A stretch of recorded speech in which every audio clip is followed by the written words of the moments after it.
Okay, Mr. Emmanuel Inimba. I hope I got your name right. Good morning and welcome.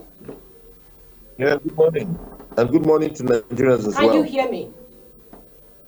Loud and clear, I can hear you. Can you hear me as well?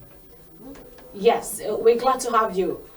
He's the national Thank you. chairman of Staff Patron. All right. Oh, I want to No, understand, Mr. Emmanuel, how did Port Harcourt residents react to this news of the refinery being open? okay. First thing first, I'm the National Chief of Staff, Petroleum Filling Station Owners of Nigeria. And with respect to your question, how did we react? We were so happy. We reacted so well. And besides, I'm from the community where the refinery is situated, Okrika. Is between Okrika and Eleme. So for this one, we were so happy about the refinery coming back on stream, and we believe this is going to it will go in a long way as well to bring back other smaller businesses we have around to support the growth of the environment as well. So I want to ask Okay. you, with the new development of Port Harcourt refinery setting up operation, do you think the pricing is going to drop or remain where it is now? Certainly, by my calculations and with the operational standards so far, the price will drop. And again, we also need to understand that this refinery feeds up to Enugu, to Makodi, and to certain states of the north. Because when they refine here, they will now push to Aba via pipeline, which is pumping to Aba. And then from Aba, they'll push to Enugu. From Enugu, they'll now push to Makodi. From Makodi, they'll push to Yola, thereabouts. That's where I really am looking at it. And this aspect of pipeline movement of products, because this refinery, it has a large scale of doing things, operations, to make things work. There's what we call pipeline, there's what we call truck loading, there's what we call marine as well, as in loading via through the jetty. And then the truck loading will move via trucks to the environments as the case may be. And then pipeline is one we push, like I said, we push all the way. So for me, seeing it, and I hope, I sincerely do hope, refinery, what we are looking at is consistency. Once it is consistent, certainly the prices of product, especially that of PMS, which is premium motor spirit, it will surely go down. Hello, Mr. Emmanuel. Okay, so I can hear you loud Port and clear. Harcourt I can hear refinery you. marketers threatened to boycott as NNPCL judges petrol price. What do you think about that? That will not happen because a lot of things is playing out.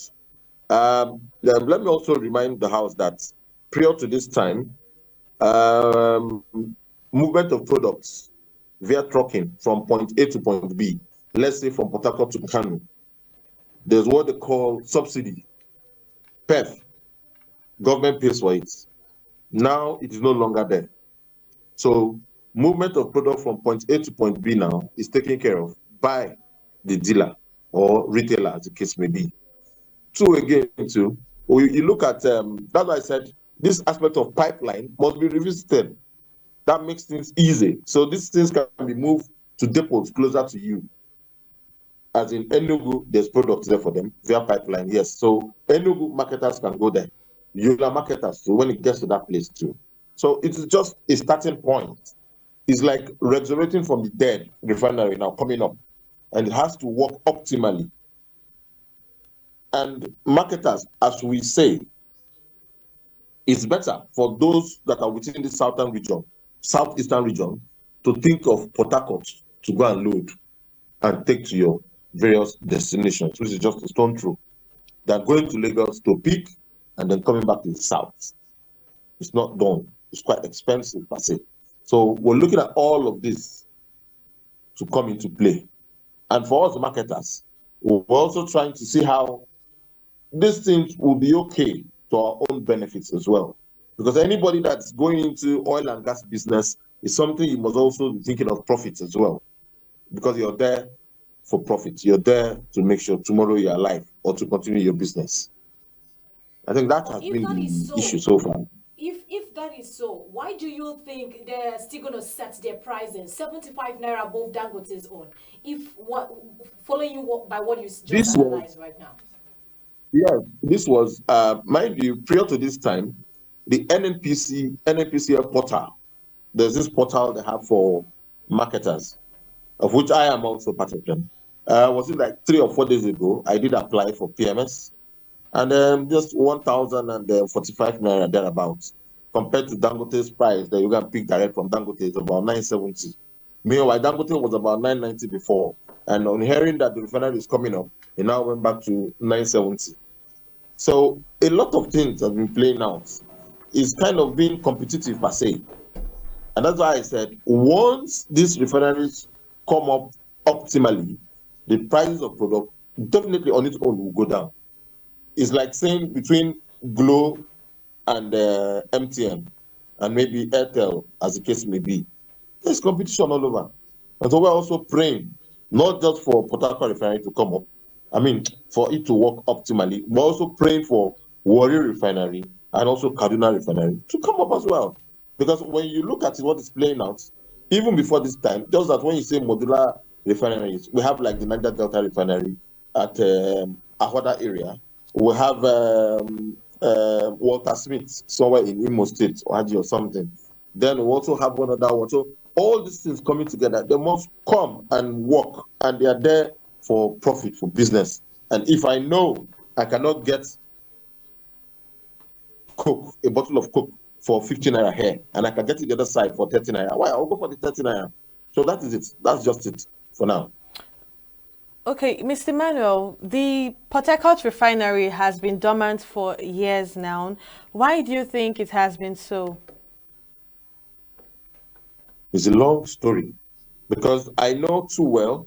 I think then I was Ipman chairman, Port Harcourt, when the refinery was gradually going down. And I had to challenge the authorities. There's certain things I said, I tried to, well, later on I got, because I was like, refinery is not working. The Nnpc staff we have, I don't know why you don't come up fully and report directly or tell them how the thing was, and then gradually we noticed movement of products to tank farms. In Port Harcourt now, you see tank farms all over. We have about 20-something tank farms in Port Harcourt alone. Lagos is over 30 tank farms. And these things come via marine, as in they ship them there and then pour in the tankages they have there. And then from there, we take trucks to go and load. And I was like, this is quite strange. And then Nnpc, just like that. And the next thing they were like, okay, now we're going for total overhaul. They need to work, they need to do this, they need to do that. And I think 4 years ago, that's how the refinery just went down. And it's been there. And then for like the past 4 years, I would say my people, the communities, both Okrika and Eleme, they have been living in misery. And now that the refinery has come up, everybody's happy. We're willing to work, not just personnel, equipment as well. We're willing to work with them to synergize and to make sure everybody prospers. So that has been it. We are local. We are right now with the wife of the man that was Why the main market is in chaos. People are... We are national. Those in support of this motion as amended, say aye. Aye. we have taken the bill by default. We are international. Israeli airstrikes. Donald Trump left us the worst unemployment.